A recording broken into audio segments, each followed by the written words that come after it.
WGN exposed a plethora of bloated travel expenses for mayoral blowhard Tiffany Henyard, keeper of the golden microphone. One particular trip was a 5-day conference excursion to Austin for Tiff and 4 others. Overall, that trip cost taxpayers nearly $48,000.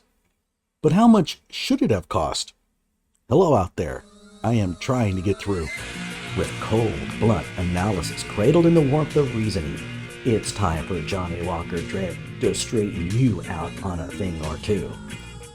Emanating all the way from exciting Las Vegas, Oklahoma, it's time for the Johnny Walker Dread Show. Here's WGN's report on this trip.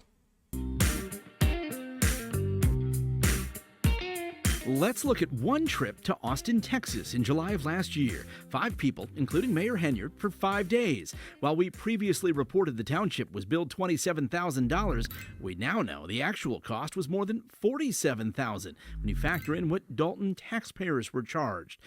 It includes nearly $1,000 spent at an Austin Walgreens and a sports riding apparel store. The only explanation for any of the travel was that it was to attend a conference. Aside from the clothing and trinket purchases, which seem exorbitant and are clearly not allowed, there are 2 issues that leap out right away. First, I cannot imagine any conference that would have necessitated the need to send 5 people, especially for 5 days, halfway across the country. Who's running the town while they're gone? If it's a marketing conference, you send maybe the mayor and the marketing director.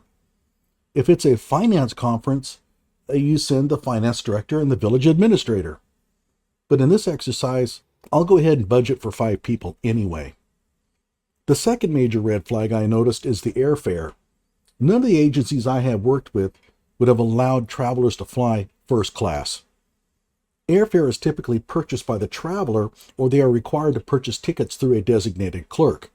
Regardless, any kind of first-class extravagance is going to be frowned on and basically disallowed.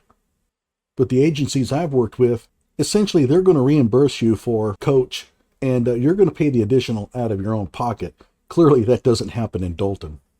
I went to Expedia to pick up some round-trip airfare prices from Chicago to Austin. Although the cheapest was about $320, those flights are often inflexible. Being a nice guy, I went with more reasonable $560 flights. I also checked first-class flights, and the 5 people could have easily flown for $2,341 per person. I can't imagine anyone flying for that price on the taxpayer's dime and not realizing that they're doing something terribly wrong. For the rest of this analysis, I'm going to assume that travel spanned 6 days for a 5-day conference. Typically, you fly in on the day before, but leave on the last day of the conference. I know, I've done a lot of this. In every state I worked in, state law required that public agencies use the General Service Administration webpage for lodging and per diem rates. Why? To prevent the Tiffany's of the world from bankrupting their cities.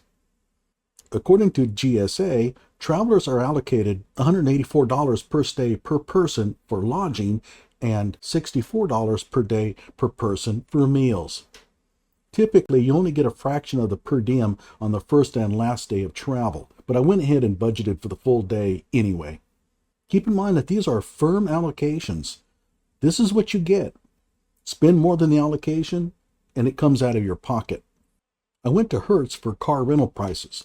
For 5 people traveling, it is better to get one vehicle that can seat 5 comfortably. The GMC Yukon at $152 per day should fit the bill okay, even though I would never be caught dead in a GMC. To get ridiculous, I upgraded the vehicle to a Suburban at $184 per person per day and gave one to each person. That's absurd, but I can easily see Tiffany doing something like this. I budgeted each person for ground transportation on the first and last days of travel, even though they're getting rental cars. If they are driving to the airport, it is about 40 miles one way. The current federal mileage rate is 67 cents per mile, totaling $27 per person per one way. For 2 days, that amounts to $270. Parking at O'Hare was $7 typically, And of course, we're assuming that each person has to go and get parking for 6 days. So that came out to $210. To get ridiculous with it, I assumed that each person went and got valet parking for all 6 days. That's typically what Tiffany would do. That comes to $64 per day. Over 6 days, that amounts to $1,920. That's also crazy. Each person gets valet parking while they're gone, but again, we're talking Dalton. And finally, I gave each person $100 in incidentals. This covers parking, maybe an occasional Uber. So what's the damage?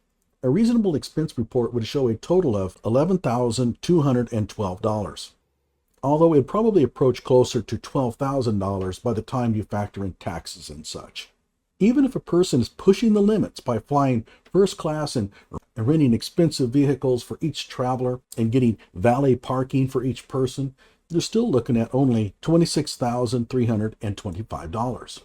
We'll assume that that comes out to about $28,000 once you factor in taxes and stuff.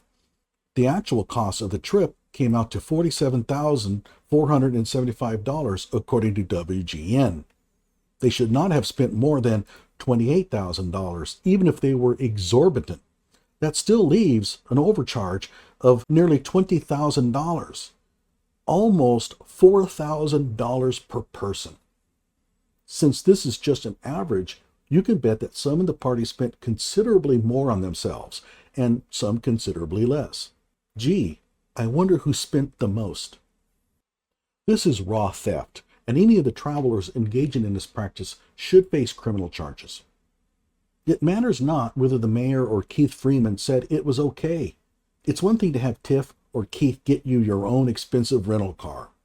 It's quite another to come home with merchandise paid for by taxpayers that you know damn well you're not allowed to have. You can't get permission to steal. So all in all, Tiffany imagines herself as a high roller, the big spender.